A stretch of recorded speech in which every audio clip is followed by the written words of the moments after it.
नमस्कार दोस्तों, स्वागत है एक बार फिर से आपका हमारे YouTube channel universal chemistry classes में। और मैं नरेंद्र मिश्रा उपस्थित हूं आपको रसायन विज्ञान सिखाने के लिए। तो डियर स्टूडेंट्स, हमने रसायन विज्ञान में अभी तक कई पार्ट पढ़ लिए हैं और कई टॉपिक पढ़े हुए हैं और उम्मीद करते हैं आपको पसंद आ रहे होंगे। आज हम जिस टॉपिक पर बात करने जा रहे हैं वो हमारा टॉपिक बहुत ही इंपॉर्टेंट है और जिसके बिना रसायन विज्ञान अधूरी है। अगर आप भी क्लास 11th या 12th में है या क्लास 10th आप स्टडी कर चुके हैं, आपका सीबीएसई बोर्ड है या आईसीएसई बोर्ड है या यूपी बोर्ड है, तो ऑब्वियस सी बात है आपने इस टॉपिक को अच्छे से सुना होगा और आप अच्छे से जानते होंगे। हमारा टॉपिक है एरोमेटिसिटी, मतलब एरोमेटिकता। एरोमेटिकता का जो प्रमुख सदस्य है, सबसे पहला सदस्य वो होता है बेंजीन, और हम बेंजीन के विषय में ही आज अध्ययन करेंगे। तो बेंजीन क्या है, बेंजीन की खोज कैसे हुई, आखिरकार बेंजीन की स्ट्रक्चर में ऐसा क्या होता है कि बेंजीन हेक्सागोनल होती है, आखिर क्यों बेंजीन डिफरेंट टाइप की रिएक्शन देती है, ऐसा क्या है बेंजीन में जो इसके विषय में हम नहीं जानते हैं। तो हम बेंजीन के विषय में समझेंगे। आइए बात करते हैं बेंजीन पर। बेंजीन का सूत्र होता है C6H6, यह सूत्र है बेंजीन। कार्बनिक रसायन का एक बहुत ही इंपॉर्टेंट टॉपिक है बेंजीन, जिसका सूत्र होता है C6H6।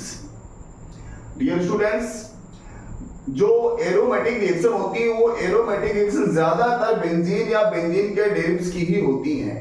तो बेंजीन की रिएक्शन क्या होती है, कैसे होती है, इसका अगर हम अध्ययन कर ले तो उनको एरोमेटिसिटी बहुत आसानी से समझ में आ जाएगी। तो आइए पहले बात करते हैं बेंजीन पर। प्यारे बच्चों, सन 1825 में माइकल फैराडे ने सबसे पहले बेंजीन की खोज की थी। क्या नाम बताया हमने? माइकल फैराडे ने 1825 में सबसे पहले बेंजीन की खोज की थी। उसके बाद माइकल फैराडे ने ही बेंजीन का सूत्र ज्ञात किया और बताया कि बेंजीन का सूत्र C6H6 होता है। देखिए, बेंजीन का जो सूत्र दिया है वो माइकल फैराडे ने दिया है, कोई भ्रम नहीं होना चाहिए। उसके बाद बेंजीन के संरचना के विषय में शोध चलता रहा। कई वैज्ञानिक आए, उन्होंने खोजें की, नए नए सूत्र, नई नई संरचनाएं दी सूत्र की, लेकिन वो कोई भी सूत्र ऐसा नहीं फिट नहीं बैठ पाया जो बेंजीन के सारे गुणधर्मों की व्याख्या कर सके। इसके लिए 1865 में ऑगस्ट केकुले, क्या नाम था? ऑगस्ट केकुले ने 1865 में बेंजीन की एक ऐसी संरचना प्रस्तुत की जो बेंजीन के गुणधर्मों की व्याख्या करती थी। केकुले ने बेंजीन की संरचना के विषय में कुछ टॉपिक दिए। क्या टॉपिक दिए जरा देखिए। केकुले ने बताया कि जो बेंजीन की संरचना होती है इसमें 6 कार्बन होते हैं और 6 कार्बन एक हेक्सागोन के 6 कोनों पर स्थित होते हैं। इन्होंने बताया कि जो प्रत्येक कार्बन होता है, प्रत्येक कार्बन से एक हाइड्रोजन सिंगल बॉन्ड के द्वारा बंधा रहता है। मतलब सभी कार्बन के पास एक हाइड्रोजन होता है, मतलब सभी कोनों पर एक एक हाइड्रोजन होता है। देखिए क्या बताया, हम बोर्ड पर समझते हैं। केकुले ने बताया कि बेंजीन में 6 कार्बन होते हैं और वो हेक्सागोन के कोनों पर स्थित होते हैं। समझ रहे होंगे आप लोग?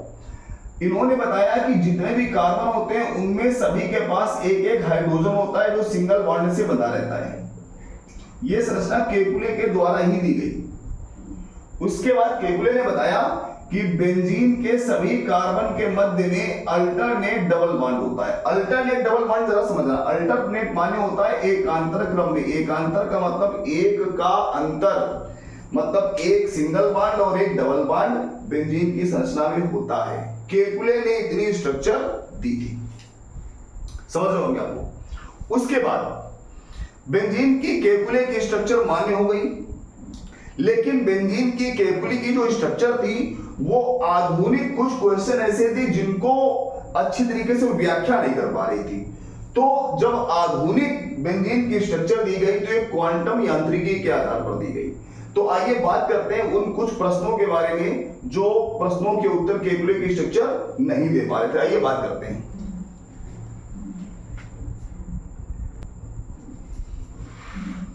तो प्यारे बच्चों, जो आधुनिक मॉडर्न हाइपोथेसिस थी क्वांटम यांत्रिकी के अनुसार जो बेंजीन के बारे में क्वेश्चन थे, उनमें से पहला क्वेश्चन ये था, पहला प्रश्न देखिए कि जब भी किसी कार्बनिक यौगिक में कार्बन और कार्बन के मध्य में सिंगल बॉन्ड होता है, सी सिंगल बॉन्ड सी होता है, तो ये जो सिंगल बॉन्ड होता है इसकी बॉन्ड लेंथ होती है 1.54 एंगस्ट्रॉम।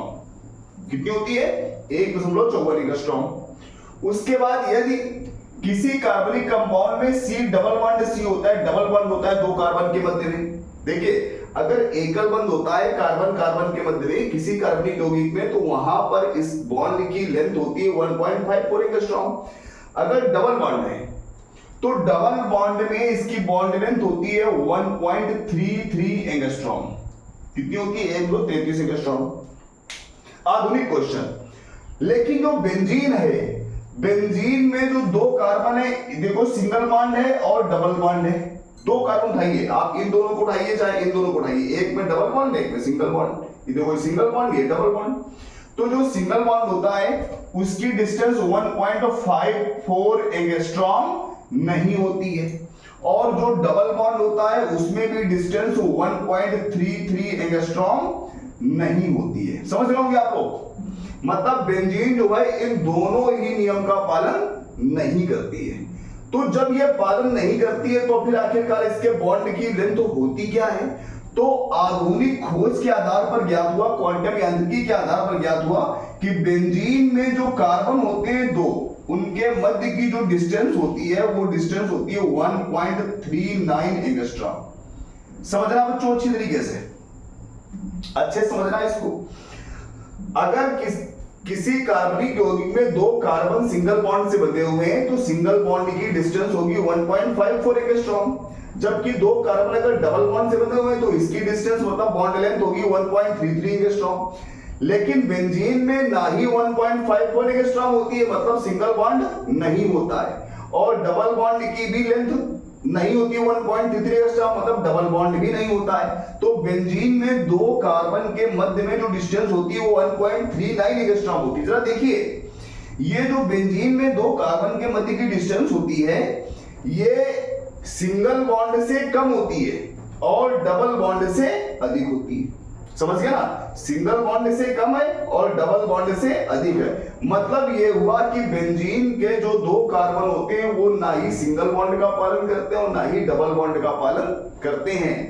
ऐसा इसलिए है केवल कि बेंजीन जो होती है इसके जो कार्बन है वो 6 कोने पर स्थित होते हैं, और अगर हम सभी इलेक्ट्रॉनों का साझा कराएंगे तो बेंजीन के कार्बन बैलेंस नहीं हो पाएंगे। ध्यान से समझिए आप लोग। इस समस्या के समाधान के लिए एक नियम दिया गया है एरोमेटिसिटी का, एरोमेटिसिटी।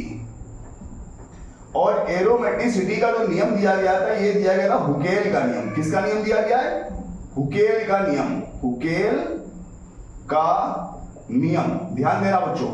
और हुकेल का नियम है 4n+2 = पाई इलेक्ट्रॉन। ये हुकेल का नियम है, और इस नियम के अनुसार बेंजीन में पाई इलेक्ट्रॉनों की संख्या कितनी आती है? पाई इलेक्ट्रॉन बराबर 6। मतलब बेंजीन जो बेंजीन की रिंग होती है उसमें 6 पाई इलेक्ट्रॉन होते हैं, और ये 6 पाई इलेक्ट्रॉन जो होते हैं ये बेंजीन रिंग में सभी कार्बन के मध्य में डीलोकेलाइज होते रहते हैं। क्या होते रहते हैं? डीलोकेलाइज। अब ध्यान देना, इन 6 पाई इलेक्ट्रॉन के delocalisation, delocalisation of 6 pi electron, 6 pi electron का डीलोकेलाइजेशन जो होता है बिटवीन द ऑल कार्बन, इसको कहते हैं रेजोनेंस।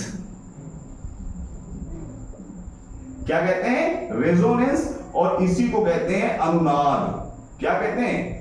अनुनाद। ये अनुनाद एक बहुत ही इंपॉर्टेंट टॉपिक है ऑर्गेनिक केमिस्ट्री में बेंजीन के लिए। ध्यान समझिए बच्चों, बेंजीन या बेंजीन के यौगिकों के लिए अनुनाद एक बहुत ही इंपॉर्टेंट टॉपिक है, क्योंकि अनुनाद के द्वारा ही बेंजीन रिएक्शन देती है। अब जब बेंजीन की संरचना स्पष्ट हो गई कि बेंजीन के दो कार्बन के मध्य में 1.39 एंगस्ट्रॉम की डिस्टेंस होती है, लेकिन हम इसको अपीयर कैसे करें, कैसे हम इसको समझाएं, कैसे हम इसको लिखेंगे? तो लिखने के लिए बताया गया कि बेंजीन को आप चाहें तो ऐसे बना सकते हैं, चूंकि रिजोनेंस में कई स्ट्रक्चर होती है इसलिए मुख्य संरचनाओं को माना गया। एक बेंजीन की यह संरचना है जिसमें डबल बॉन्ड जो होते हैं रोटेट होते रहते हैं, चलते रहते हैं, या फिर बेंजीन को ऐसे लिखा जा सकता है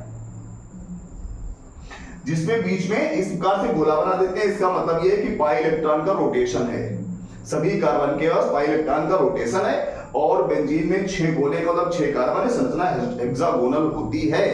अगर देखा जाए अच्छी तरीके से तो बेंजीन के जितने भी कार्बन होते हैं सभी कार्बन sp2 हाइब्रिडाइज होते हैं। sp2 संकरण होता है और सभी कार्बन में के बीच में 120 डिग्री का कोण होता है, 120 डिग्री का एंगल होता है। यह बेंजीन की स्ट्रक्चर है, आपको यह बिल्कुल मालूम होना चाहिए डियर स्टूडेंट्स, समझ गए ना। तो जब बेंजीन की संरचना की खोज हो गई उसके बाद पता किया गया कि बेंजीन केवल और केवल, बहुत अच्छी तरीके से ध्यान देना, बेंजीन केवल और केवल 2 प्रकार की रिएक्शन देती है। Number 1 addition reaction, number 2 substitution reaction. Benzene कितने प्रकार की रिएक्शन देती है? केवल 2 प्रकार की, पहली addition reaction, number 2 substitution reaction. Addition reaction जो है वो भी बहुत ही मुश्किल से देती है, विषम परिस्थितियों में देती है।